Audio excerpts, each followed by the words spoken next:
हाय सगळ्यांना good morning. आणि काय सांगू, हां रोहित आणि राणीविषयी सांगते. स्टोरीमध्ये आणखीन एक ट्विस्ट आलेला आहे आणि आपली स्टोरी पुढे पुढे सरकत आहे. आणि मला असं वाटतं की स्टोरीमध्ये जास्त आता ताणायला नको, कुठंतरी स्टोरी मूव ऑन झाली पाहिजे. आवाज थोडा बसलेला आहे, थोडी आजारी आहे, त्यामुळे समजून घ्या. नेहमीसारखा गोड आवाज तुम्हाला दिसणार नाही. खरखर खरखर सुरू आहे घशामध्ये. वातावरण दुसरं काय.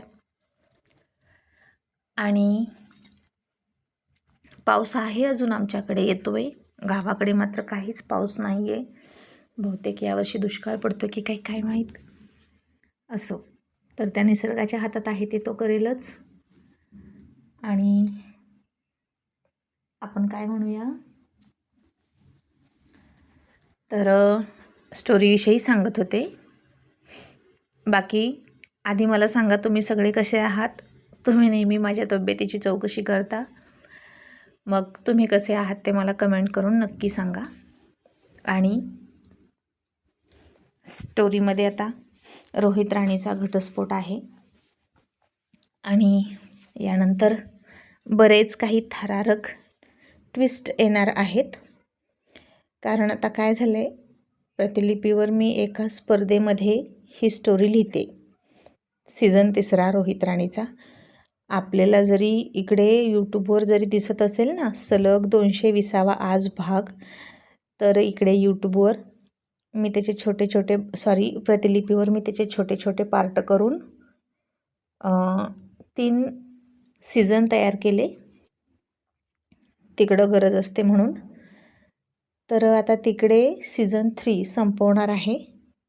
एक छान वळणावर स्टोरी आणून, थरारक वळण असेल ते.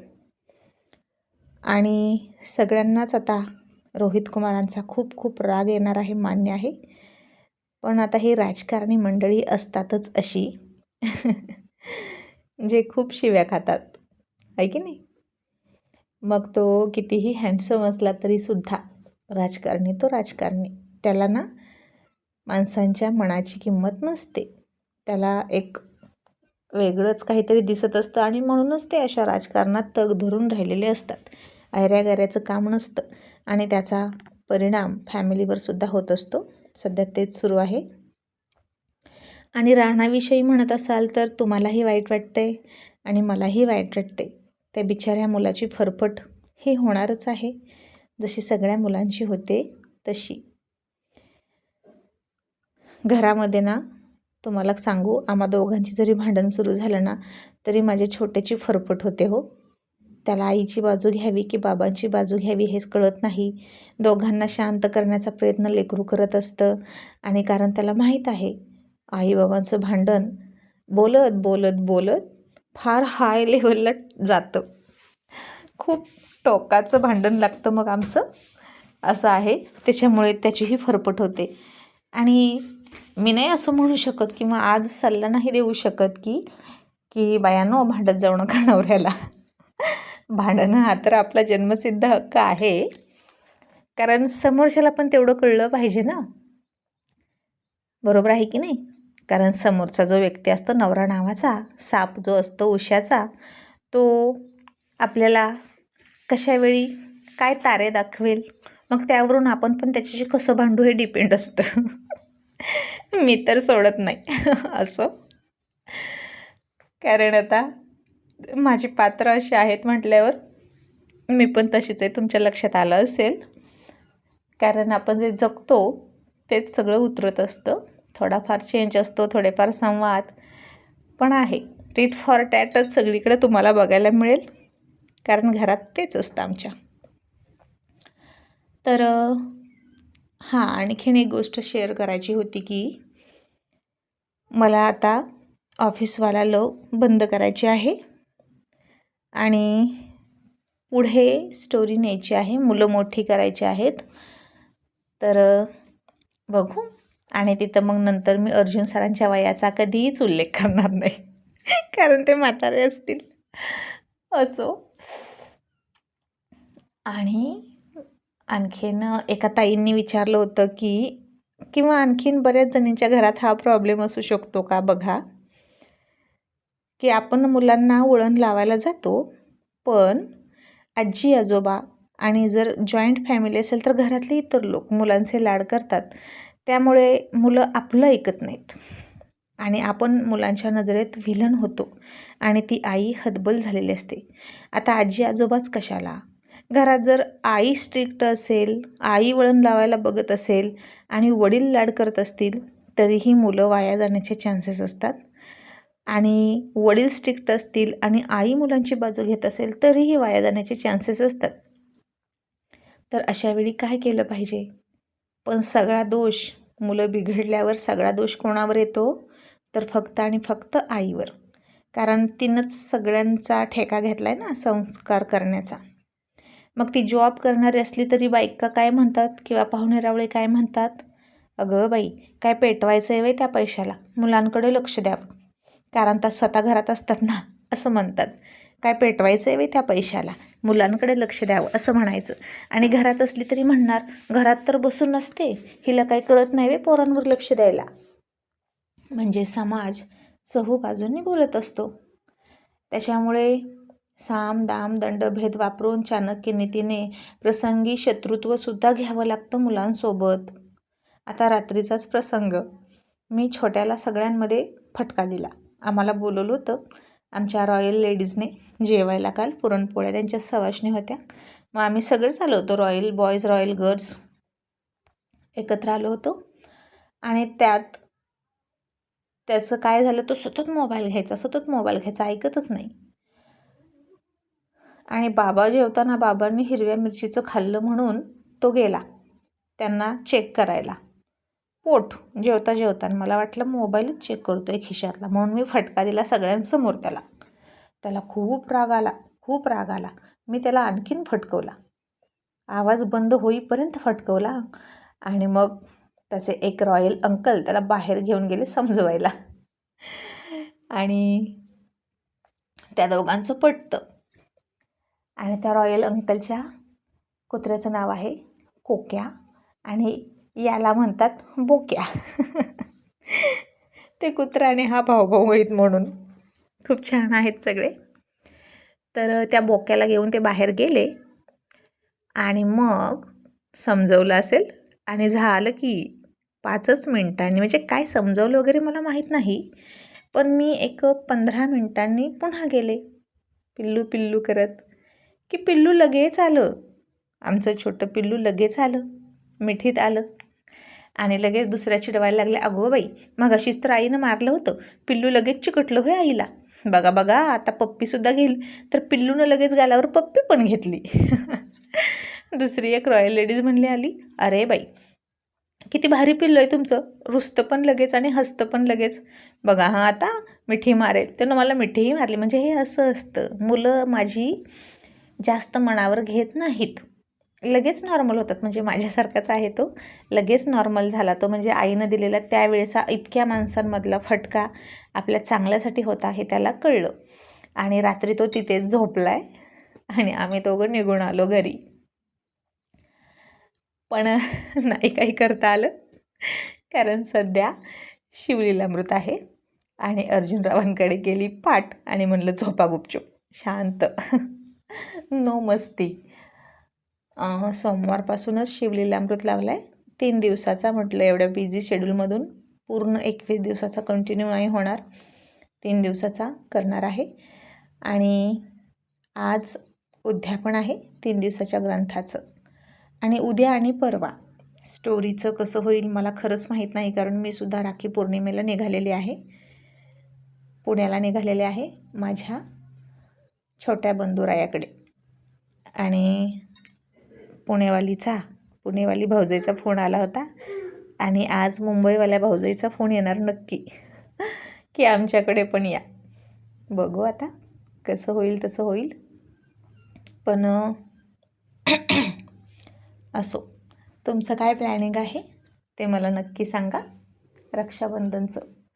आणि आणखीन एक, मी यूट्यूबवर स्टोरी सुरू केली आहे कारे अबोला आणि तेरी मेरी कहाणी या चॅनलवरती टाकायचे आहे, पण काय करू, वेळच मिळत नाही. आणि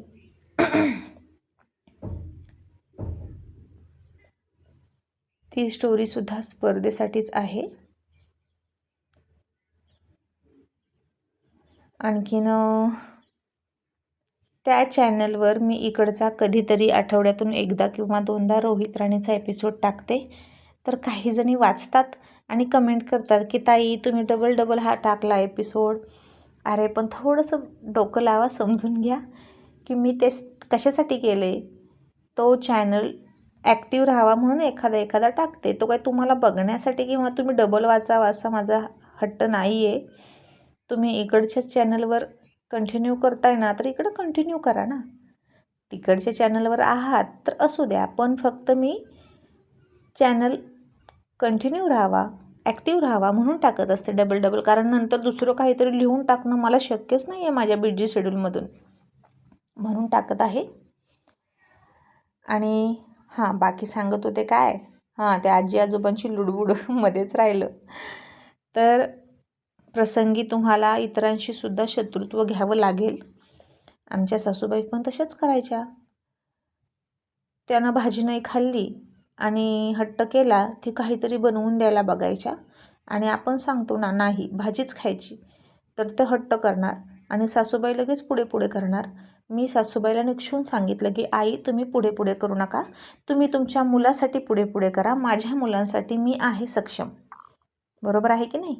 माझ्या मुलाचं बघायला मी सक्षम आहे आणि त्याला वाईट वळण लागलं तर उद्या तुम्हीच मला बोलणार आईनं काय शिकवलं, आणि तुम्ही गुपचूप आमच्या नात्यात पॉयझन पसरून निघून जाणार. मी सरळ असं म्हटलं, माझं काही चुकलं का मला सांगा.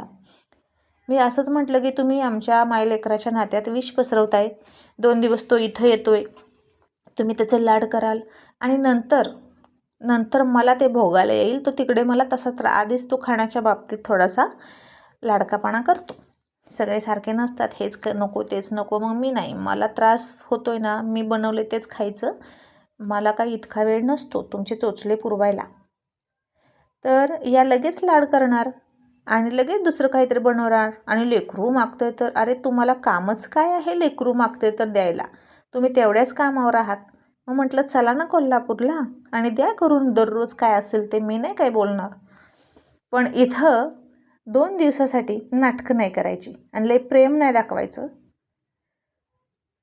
इतकी लहान लेकरं तळहाताच्या फोडासारखी जपून मोठी केली छोटी, तेव्हा नाही तुम्हाला लाड वाटला किंवा तेव्हा नाही माया आली, आणि आता माया वाटते का एवढं मोठं झाल्यावर. असो, मग आमची सासू लगेच ओळखून घेते की मंजूला राग आलाय आणि लगेच गप्प बसते. पण मला सारखी मागं लागते. मग मी त्या मुलाला म्हणते की आत्ता मी सांगितलं ते खा आणि मग आजी दिल ते खा, पण आधी आईचंच ऐकायचं, हो की नाही. आधी आईचं ऐकायचं मग आजीचं. आणि मग आजी नसताना त्याला समजावून सांगायचं की आजी पुढे तू आईचा अपमान करतोस, आई तुझ्यासाठी किती काय करते आणि तू आईचा अपमान करतोस का. मग अशा वेळी थोडंसं पाणी काढायचं हो डोळ्यातून. मुलं ऐकतात. थोडंसं पाणी काढायचं आणि होतं व्यवस्थित. एकदा काय झालं, दोघांची भांडणं लागली, छोट्याची आणि मोठ्याची. आणि मी स्कूलमधून येत होते. मी हा किस्सा तुम्हाला सांगितला आहे की नाही मला माहीत नाही. मी स्कूलमधून येत होते आणि या दोघांची भन्नाट मारामारी, सोफे उचलून आपटले अक्षरशः मोठ्यानं, आणि हातात ऊस घेतला आहे आणि छोट्याला मारत होता ऊसानं. मला ते चित्र बघून हॉरिबलच वाटलं. म्हटलं हे जीव घ्यायचं एकमेकांचा, सक्का भाऊ पक्का वेळी मधल्यासारखं. आणि अक्षरशः मी तिथंच खाली बसले, खूप डोक्यावर हात मारून घेतला, रडले आणि तो ऊस घेतला आणि तोच माझ्या डोक्यात मारून घेतला मी त्या दोघांदेखत आणि खूप रडले. म्हटलं हे शिक्षण नाही मी दिलं तुम्हाला की माझ्या पश्चात तुम्ही असं कराल आणि एकमेकांचा जीव घ्याल. मी खूप रडले, ऊस मारून घेतला, टेंगूळसुद्धा आला अक्षरशः डोक्यात, आणि दोन्ही मुलं शांत झाली. गेल्याच वर्षीची गोष्ट आहे. आणि त्यानंतर जेव्हा मोठा येतो ना आता याच्यासाठी सुट्टीवर, मग दोघं एकमेकांना समजून घेतात किंवा नाही पटलं तर मोठा शांत बसतो, मोठा बोलत नाही. आणि बारका पण दादा आपण भांडायचं नाही रे दादा, म्हणजे छोटा जरासा त्रासदायक आहे. त्याला नाही पटलं ना की अर्जुनरावांसारखा आहे तो जबरदस्तीचं प्रेम आहे त्याचं. दादाला म्हणणार तू बोल पण माझ्यासारखं कर, तुला काय होतं आहे माझ्यासारखं करायला. पण त्या मोठ्याला जबरदस्ती आवडत नाही. त्याला वाटतं काय लिव्ह मी अलोन असा आहे तो. आणि मग आता दोघं अजिबात भांडत नाहीत, कारण मी मारून घेतलं त्यांना माहीत आहे. म्हणजे हेही करावं लागतं, पण प्रश्न मिटला आहे भांडणाचा. त्यांना माहीत आहे, कारण आई त्रास करून घेते, आई मारून घेते स्वतःला. आणि मी सांगितलं ज्या दिवशी तुम्ही असं कराल ना त्या दिवशी मी संपलेली असेल. तुम्हाला आता आईची गरज नसेल तर ठीक आहे, पण लक्षात ठेवा. त्याच्यामुळं तो इमोशनल झाले.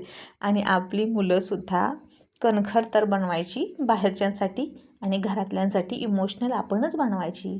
थोडंसं रडायचं, थोडीशी भीती घालायची. आई मरेल असं मी तर सरळच थोड्या वेळासाठी म्हणते, हे बघ तू असं चुकीचं वागलास की बाळा आई मरेल, असं असतं थोडंसं. तर ह्या आजी आजोबांचं काही ऐकू नका. दुश्मनी घेऊ वाटली तर घ्या आणि आपल्या मुलाला आपणच कंट्रोल करा. तुमच्या मुलाला तुम्ही कंट्रोल करा म्हणावं. चला बाय. अर्जुनराव आले वॉकिंगवरून. Bye bye bye.